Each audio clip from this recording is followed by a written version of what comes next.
हे मया बांधे मोर दीवानी नजरे लागे मया बांधे मोर दीवानी नजरे लागे मया बांधे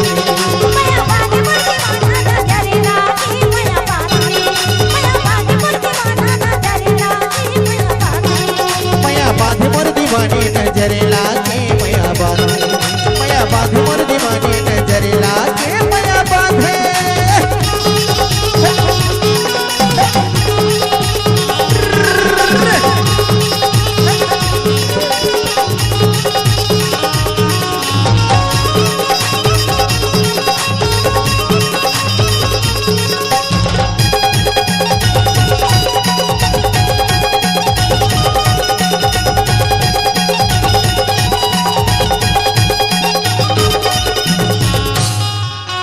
रतिहा मातोला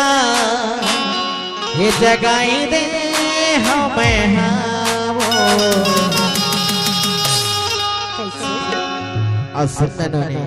डीजे समीर हमार ओम प्रकाश और पुष्पा हका कैथे जानत हे रतिहा मातोला ये जगाई दे हतोला वो अच्छा और तोरे मोरे मायाला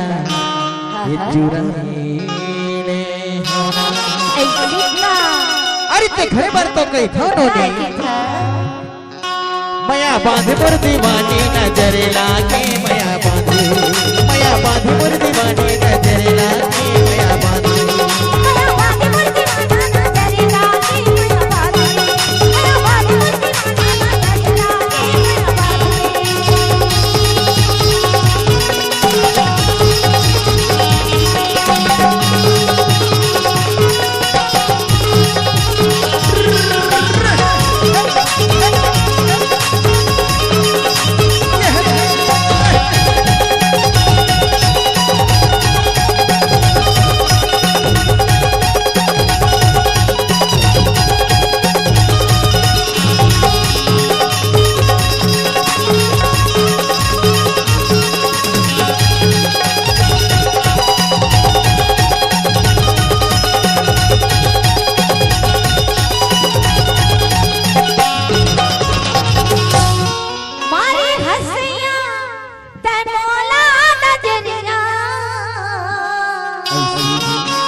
सही बोला था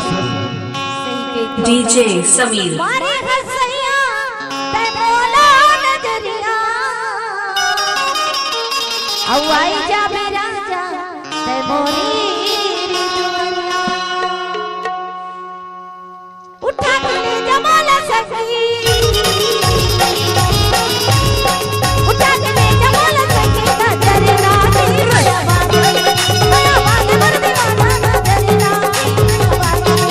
मया बांधे मोर दीवानी नजरे लागे मया बांधे मोर दीवानी नजरे लागे मया बांधे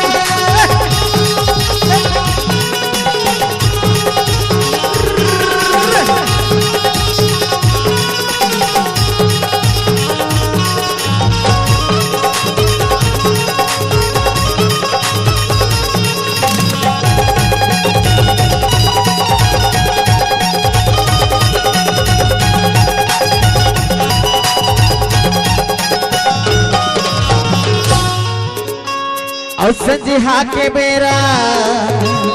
ये तरई फूल का वो अच्छा और संजिहा के बेरा ये तरई फूल का वो और तोरे हिली झूली रेना ये तो हिला खोलेना अरे ते घरे पर तो कई था मोर रानी काय की खसगा आजा खस हमारे गणगो भैया ओम प्रकाश खुमान सिंह दुल्हा नौका की तरफ से 101 रुपया के राशि दे के औका कैसे जानथस हिलच के तोरी कमरिया है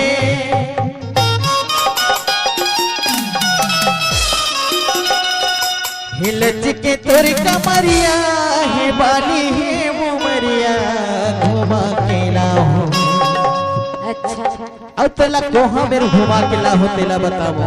कहाँ मिला बिगा? अरे खुईटा टोला के बाजार में तोला जान हाँ अब